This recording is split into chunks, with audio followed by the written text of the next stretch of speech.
I started in officiating in 1966. My first job, I was hired up in Tallapoosa County as a head football coach and PE coach. My basketball coach was a guy named Paul Cunny. He was a basketball official. I would ride with Cunny, as he called the game, and just observe what he was doing. But that was the first step on my journey. One day my principal came to me, he said, I want you to go down to the school, to Shiloh High School, and help officiate a basketball game. At that time, it was 5 schools in Dallas County playing outside. Didn't have a gym. I was the only person there. I did one person officiating for 2 years. See, I knew what to do from my PE coaching days, where you stand in the middle of the circle and you just give direction. That's where I called my game.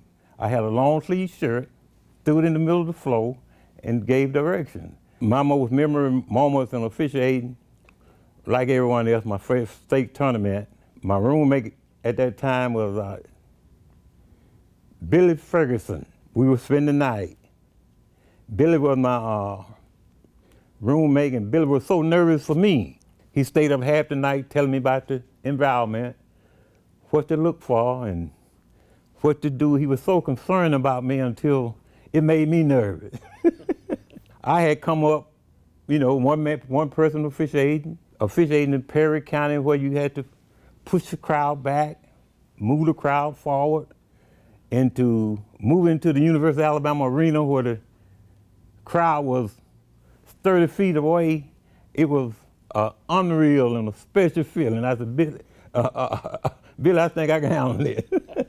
The part of officiating that have given me the most satisfaction is working with young officials, trying to pass on to them what had been passed on to me. The educational component put in by Mr. Brewer for fans, coaches, players, that was brought the growth of the game to where it is today, and I commend them for that.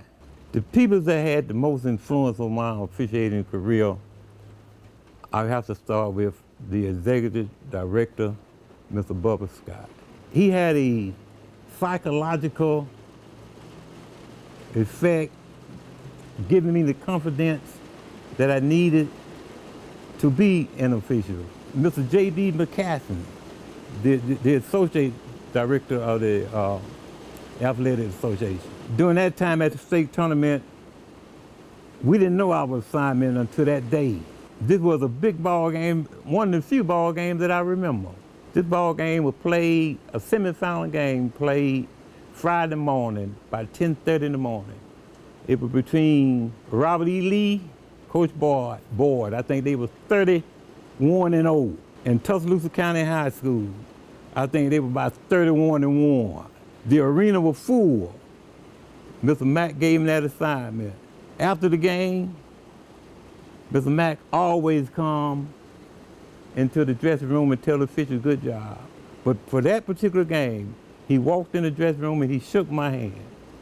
Can you believe just a handshake would turn you to another level? But that's just by him shaking my hand and saying, good job. Really gave me the confidence that I needed to do more than officiate, but do other things in life. The support given to me by my family during the officiating career is the love, the understanding, and the sacrifice that they made in order for me to do what I was doing. You never get anywhere by yourself.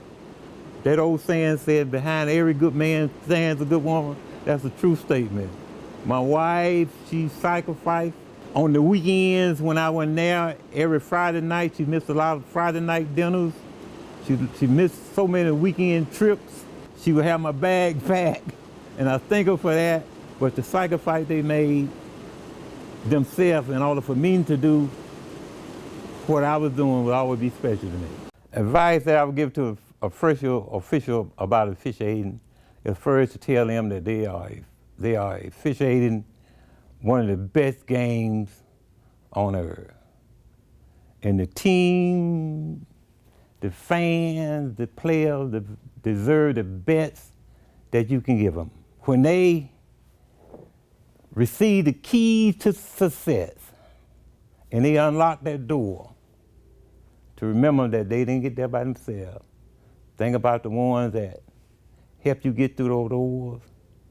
Think about the ones that you left behind.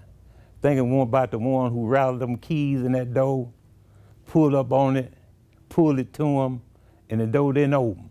Through all his disappointments, anger, let down, not to be discouraged. Use that as a motivator, because hard work and success, he can get where he wants to go. My selection to the Hall of Fame means to me that I was a good teammate, partner, someone that they can trust on and off the floor, and they always have a special place in my heart because I respect the job that they have done.